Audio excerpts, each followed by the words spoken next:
এই জান্নাতি পরিবেশ আল্লাহর কাছে অনেক দামি।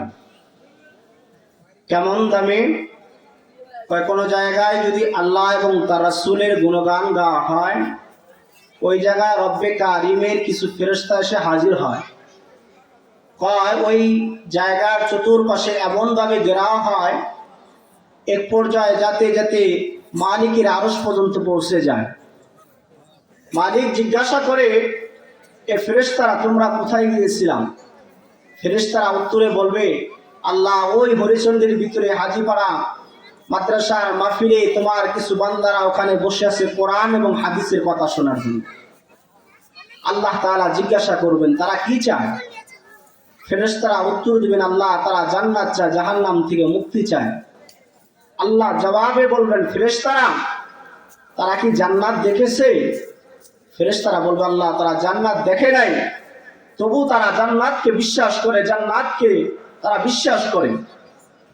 বলবেন তাহলে তারা কি চায়? আল্লাহ জাহান্নাম থেকে মুক্তি চায়। আল্লাহ বলবেন তারা কি জাহান্নাম দেখেছে? ফেরেশতারা উত্তর দিবে, আল্লাহ তারা জান্নাতও দেখে নাই, জাহান্নামও দেখে নাই। এই সমস্ত কিছু না দেখে আপনি রবের প্রতি, আপনার হাবিবের প্রতি তারা ঈমান এনেছেন। আল্লাহ বলবেন তারা কি চায়? ফেরেশতারা বলবে, আল্লাহ তারা জান্নাত চায়। আল্লাহ তাআলা বলবেন, ফেরেশতারা তোমরা সাক্ষী রেখো, ওই ময়দানের ভিতরে যতগুলো মানুষ আছে আমি রব প্রত্যেককে মাফ করে দিলাম। সুবহানাল্লাহ। তো যেহেতু সময় আমার অল্প দিয়েছে, কম দিয়েছে, যার কারণে ভূমিকা ছাড়াই আলোচনার ভিতরে ঢুকে যাবো ইনশাআল্লাহ। তো যতক্ষণ কথা চলবে ইনশাআল্লাহ কোরআন এবং হাদিস থেকে বলার চেষ্টা করবো ইনশাআল্লাহ। ঘটনা করে এদিক সেদিক শেষ করে সময় নষ্ট করবো না ইনশাআল্লাহ। তো আমি আপনাদের খেদমতে কোরআনে কারীম থেকে যে আয়াতে কারিমা পাঠ করছি, রব্বে কারীম বলেন, ইন্নাল্লাযীনা ক্বালু রাব্বুনাল্লাহ, যে সমস্ত লোক আমি রবকে রব বলে স্বীকার করে, আল্লাহ বলেন ফালা সুম্মাস্তাকামু, আমি রবকে রব বলে স্বীকার করার পর এই কথার উপর তারা অবিচল থাকে, অটল থাকে। আল্লাহ বলেন ফালা খাউফুন আলাইহিম ওয়ালা হুম ইয়াহজানুন, যারা আমি রবকে রব বলে স্বীকার করলো, এই কথার উপর অবিচল থাকে, রব্বে কারীম বলেন ফালা খাউফুন আলাইহিম ওয়ালা হুম ইয়াহজানুন, এই সমস্ত লোকদের না থাকবে কোনো ভয়, না থাকবে কোনো চিন্তা। যেই দিন হাসরে মাহশরে মাথার ঘাম যখন, মাথার সূর্য যখন মাথা থেকে আধা হাত উপরে চলে আসবে, গরমের তাপে, রৌদ্রের তাপে মানুষের মাথার মগজগুলো বাতের মারের মতো টক টক টক টক করতে থাকবে। আল্লাহ বলেন ওই দিন এই সমস্ত বান্দারা যারা দুনিয়াতে আমি রবকে রব বলে স্বীকার করে নিয়েছে, আল্লাহ বলেন ফালা খাউফুন আলাইহিম ওয়ালা হুম ইয়াহজানুন, তাদের কোনো ভয় থাকবে না, তাদের কোনো চিন্তা থাকবে না। সুবহানাল্লাহ। এই জন্য এক নাম্বার রবকে কি বলে স্বীকার করতে হবে? রবকে রব বলে স্বীকার করতে হবে। আল্লাহ বলেন এরপরে কি কাজ? আল্লাহ বলেন কাইফা তাকফুরুনা বিল্লাহ, আল্লাহ তাআলা বলেন তোমরা কিভাবে আমি রবের সাথে কুফরি করো। ওয়া কুনতুম আমওয়াতান, অথচ তোমরা তো কিছুই ছিলে না। আল্লাহ বলেন ফাহইয়াকুম, আমি রব তোমাদেরকে জীবন দান করলাম। আল্লাহ বলেন সুম্মা ইয়াহয়িকুম, এরপরে তোমাদেরকে মৃত্যু দান করব। সুম্মা ইলাইহি তুরজাউন, আমি রব আবার কিয়ামতের ময়দানে তোমাদেরকে পুনরায় জীবিত করব। সুম্মা ইলাইহি তুরজাউন, পুনরায় তোমাদেরকে আমি রবের কাছে ফিরে আসতে হবে। আল্লাহর কাছে ফিরে যেতে হবে কিনা? দুনিয়াটা চিরদিন থাকার জায়গা না। এই জন্যই রব্বে কারীম বলেন আমি রবের কাছে ফিরে আসতে হবে, আবার আমি রবের কাছে দাঁড়াতে হবে কিয়ামতের ময়দানে। আল্লাহ বলেন আমি রব যেহেতু তোমাদেরকে দুনিয়াতে পাঠাইলাম, দুনিয়ার প্রত্যেকটা বিজ্ঞানীর এক একটা জিনিস রিসার্চ করে, প্রত্যেকের এক একটা করে উদ্দেশ্য থাকে। এই মাইক যে বানাইছে, মাইকের উদ্দেশ্য হলো এই মাইক দিয়ে আওয়াজ এত দূর নিবে, অনেক দূর পর্যন্ত আওয়াজ পৌঁছাবে, তার একটা উদ্দেশ্য, যাতে করে শত শত মানুষ এই মাইকের আওয়াজ দিয়ে তাদের কানের ভিতরে মাইকের আওয়াজ যায়। প্রত্যেকের প্রত্যেকটা জিনিস তৈয়ার করার ক্ষেত্রে প্রত্যেকের একটা উদ্দেশ্য থাকে। রব বলেন আমি আল্লাহ তাআলা দুনিয়াতে মানুষ যে সৃষ্টি করলাম আমারও একটা উদ্দেশ্য। তো রব বলে কি উদ্দেশ্য শুনে নাও। আল্লাহর হাবিবের মাধ্যমে জানায়া দিলেন, ওয়ামা খালাকতুল জিন্না ওয়াল ইনসা ইল্লা লিয়াবুদুন। রব বলেন, আমি আল্লাহ তাআলা মানুষ এবং জিন জাতিকে সৃষ্টি করলাম শুধুমাত্র আমি রবের ইবাদতের জন্য। কার জন্য? আল্লাহ তাআলার ইবাদতের জন্য। আল্লাহ বলেন, আমি রবের ইবাদতের জন্য আমি আল্লাহ তাআলা তোমাদেরকে সৃষ্টি করলাম। এজন্য রবের সৃষ্টি ইবাদত করতে হবে। তো রবের ইবাদত করলে লাভ কি? রব এই কথাগুলো বলতেছেন যে আমি রব তো দুনিয়াতে তোমাদেরকে পাঠাইছি এই জন্য, যেদিন তোমরা রূহের জগতে ছিলে এই দিন তোমাদের প্রত্যেকটা রূহের কাছে রব্বে কারিম একটা সাক্ষাৎ নিয়েছিলেন। সাক্ষাতে রব্বে কারিম বলছিলেন, আলাস্তু বিরব্বিকুম, হে রূহের জগতের রব, আমি কি তোমাদের রব নয়? ওই দিন আমরা প্রত্যেকে এক বাক্যে বলেছিলাম, ক্বালু বালা, আপনি আমাদের রব, আপনি আমাদের সৃষ্টিকর্তা। দুনিয়াতে যাওয়ার পরে আমরা শুধু আপনারই গোলামি করব, আমরা শুধু আপনারই ইবাদত করব, এই কথা সাক্ষী দিয়ে আসছিলাম। কিন্তু দুঃখের বিষয়, দুনিয়াতে আসার পরে বিভিন্ন দলে বিভক্ত হয়ে গেছি, অগ্নি পূজায় বিভিন্ন পথে চলে গেছি।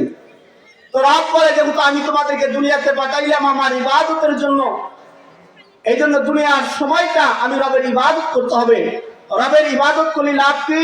আল্লাহ এটাও জানাতেছেন, ফারিকুম ফিল জান্নাহ ওয়া ফারিকুম ফিস সাইর। বান্দা দুইটা রাস্তা, একটা হলো জান্নাতের আর একটা হলো জাহান্নামের। যদি দুনিয়ার ভিতরে যদি ভালো কাজ করো তাহলে বান্দা তুমি পরকালে জান্নাত পাবা।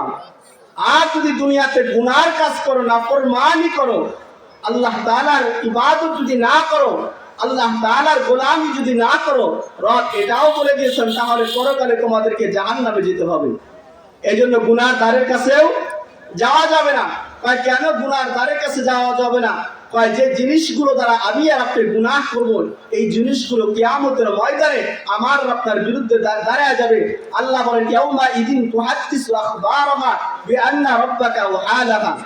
রব বলেন কিয়ামতের ময়দানে যে জমিনে দাঁড়ায় থাকবেন, জমিন আমার আপনার বিরুদ্ধে সাক্ষী দিবে, হে রব, হায় আল্লাহ, এই জমিন দাঁড়ায় যাবে, আল্লাহ এই নাফরমান তো জমিনে দাঁড়ায় দাঁড়ায় গুনাহ করছে, জমিনে দাঁড়ায় দাঁড়ায় অপরাধ করছে, জমিন আমার আপনার বিরুদ্ধে সাক্ষী দিবে। আমি আর আপনি বলবো জমিন সাক্ষী দিলে লাভ কি? আমি অস্বীকার করব। আল্লাহ বলেন অস্বীকার করার সুযোগ নাই। আল্লাহ বলেন, আল ইয়াউমা নাখতিমু আলা আফওয়াহিম ওয়া তুকাল্লিমুনা আইদিহিম ওয়া তাশহাদু আরজুলুহুম বিমা কানু ইয়াকসিবুন। রব বলেন কিয়ামতের ময়দানে আল ইয়াউমা নাখতিমু আলা আফওয়াহিম, যে মুখ দিয়ে তোমরা কথা বলবা ওই মুখের ভিতরে আমি রব তোমাদের প্রাক করে দিব, যাতে করে কোনো কথা না বলতে পারো। আল্লাহ বলেন আফওয়াহিম ওয়া তুকাল্লিমুনা আইদিহিম, হাতের জবান খুলে দিবে, হাত কথা বলবে। আল্লাহ নাফরমান এই হাত দ্বারা গুনাহ করেছে। আল্লাহ বলেন ওয়া তুকাল্লিমুনা আইদিহিম, হাতের জবান খুলে দিব। ওয়া তাশহাদু আরজুলুহুম, পা দিয়ে হাঁটতেছো না, এই পা দিয়ে গুনাহ করতেছো, পা আমার আপনার বিরুদ্ধে সাক্ষী দিবে। প্রত্যেকটা জিনিস আমার আপনার বিরুদ্ধে সাক্ষী দিবে। রব বলেন হাত্তা ইয়া মা জাউহা শাহিদা আলাইহিম সামউহুম ওয়া আবসারুহুম ওয়া জুলুদুহুম বিমা কানু ইয়াকসিবুন।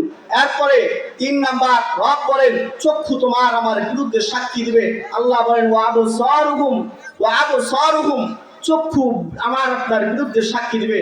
আল্লাহ এই চক্ষু দ্বারা নাফরমান গুনাহ করেছে। ওয়া জুলুদুহুম, এই তাদের চামড়া দ্বারা গুনাহ করেছে। প্রত্যেকটা জিনিস আমার আপনার বিরুদ্ধে কিয়ামতের ময়দানে রবের কাছে সাক্ষী দিবেন। এরপরে 7 নাম্বার যে বিষয়, সময় যেহেতু কম সংক্ষেপ দিয়া ফেলাইছে, 7 নাম্বার যে জিনিস আমার আপনার বিরুদ্ধে সাক্ষী দিবে, আল্লাহ তাআলা বলেন 7 নাম্বার এমন জিনিস সাক্ষী দিবে, 2 জন ফেরেশতা প্রত্যেকটা সময় আমার আপনার কাঁধে থাকে, কিরামান কাতিবিন। আল্লাহ বলেন কিরামান কাতিবিন ইয়ালামুনা মা তাফআলুন, 2 জন ফেরেশতাও দাঁড়ায় যাবে, রব সব জানি বান্দা অপরাধ করেছে, গুনাহ করেছে, জাহান্নামে ছেড়ে দাও। আল্লাহ বলবেন যখন বান্দাদের হাতে আমলনামা দিব, আল্লাহ বলেন ওয়াউদিয়াল কিতাব ফাতারাল মুজরিমিনা মুশফিকিন। আল্লাহ বলেন যেই দিন আমলনামা দেওয়া হবে, নাফরমান থরথর করে কাঁপতে থাকবে আর চিৎকার করতে থাকবে আর বলবে মালি আযাল কিতাব, আল্লাহ এটা কেমন আমলনামা, লা ইউগাদিরু সাগীরাতান ওয়ালা কাবীরা ইল্লা আহসাহা। আয় আল্লাহ, দুনিয়াতে একটা ছোট অপরাধ করেছি, এটাও লিপিবদ্ধ করা হয়েছে, ওয়ালা কাবীরা একটা বড় অপরাধ করেছি, এটাও লিপিবদ্ধ করা হয়েছে। এটা কেমন কিতাব! আর আফসোস করবে, আর কপাল থাপড়াবে। আল্লাহ বলেন আজকে আর কে লাভ নাই, আজকে আর চিল্লায় কোনো লাভ নাই। আল্লাহ বলবেন তোর আমলনামা তুই ল, বলবেন দেন আল্লাহ আমলনামা দেন। আল্লাহ বলবেন আমলনামা দিব তো দিব কি করে? আল্লাহ বলেন বাম হাত পাত। নাফরমান যখন বাম হাত পাততে হাদিসের ভিতরে আসে, কোরআনের ভিতরে আসে, তার বাম হাত তার পিছন দিক থেকে নিয়ে তার এই পেট ছিদ্র করে, তার নারী বুড়ি ছিদ্র করে নাফরমান হাতে যখন আমলনামা দিবে, নাফরমান বলবে ওয়া আম্মা মান উতিয়া কিতাবাহু বিশিমাল ফায়াকুলু ইয়া লাইতানি লাম উতা কিতাবিয়া ওয়া লাম আদরি মা হিসাবিয়া। আয় আফসোস, মৃত্যু যদি শেষ হয়ে যেত, ওয়া লাম আদরি মা হিসাবিয়া, যদি কোনো আমল না দেওয়া হতো কতই না ভালো হতো। আর বলবো ইয়া লাইতাহা কানাতিল কাদিয়া, আয় যদি মৃত্যু যদি শেষ হয়ে যেত, পরকালে যদি আর কোনো হিসাব না নেওয়া হতো। আর বলবে মা আগুনা আননি মালিয়া, দুনিয়া সম্পদের কারণে মানুষের সাথে জুলুম করেছি, অন্যায় করেছি, আজকের মাল আমাকে তো বাঁচাতে পারলো না। আর বলবে হালাকা আননি সুলতানিয়া, রাজত্ব ছিল, ক্ষমতা ছিল, ক্ষমতার অপব্যবহার করে বিচার পাল্টায় দিছি, ওই দিন কপাল থাপড়াবে আর বলবে হালাকা আননি সুলতানিয়া, আমার রাজত্ব আমাকে বাঁচাতে পারলো না, আমার ক্ষমতা আমাকে বাঁচাতে পারলো না।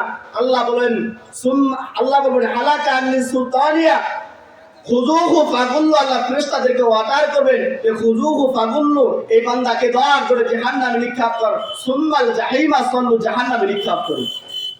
শেষ করে দেবো 1 মিনিটে। যে জাহান্নামে যে নিক্ষেপ করবে, আব্দুল্লাহ ইবনে মাসউদ রাদিয়াল্লাহু তাআলা আনহু বলেন, কয় জাহান্নামীদেরকে যখন জাহান্নামে নিক্ষেপ করবে, আব্দুল্লাহ ইবনে মাসউদ বলেন আল্লাহর নবী সাল্লাল্লাহু আলাইহি ওয়াসাল্লাম বলেন জাহান্নামের এই নাকের ভিতর দিয়ে শেকল ঢুকায়ে একদম পায়খানা রাস্তা দিয়ে বাহির করিয়া জাহান্নামীদেরকে জাহান্নামে টেনে টেনে জাহান্নামে নিক্ষেপ করা হবে। এই জন্য গুনাহ করা যাবে না। প্রত্যেকটা গুনাহের বিরুদ্ধে কয়টা করে সাক্ষী দাঁড়ায় যাবে? 8টা করে সাক্ষী কিয়ামতের ময়দানে প্রত্যেকটা গুনাহের বিরুদ্ধে সাক্ষী হয়ে মালিকের কাছে সাক্ষী দিবে, আল্লাহ এই সমস্ত জিনিস তারা নাফরমান গুনাহ করেছে, এই সমস্ত জিনিস তারা নাফরমান অন্যায় করেছে। এই জন্য গুনাহ করবো না তো ইনশাআল্লাহ? রাজি আছি তো সবাই ইনশাআল্লাহ? আল্লাহ প্রত্যেককে আপনি কবুল আর মঞ্জুর করে নেন। মুরব্বীদেরকে হযরতে সালমান ফারসির মতো কবুল করে নেন, যুবকদেরকে হাসান হুসাইনের মতো কবুল আর মঞ্জুর করে নেন। এ বলে আমার আলোচনা শেষ করছি। আসসালামু আলাইকুম ওয়া রাহমাতুল্লাহ।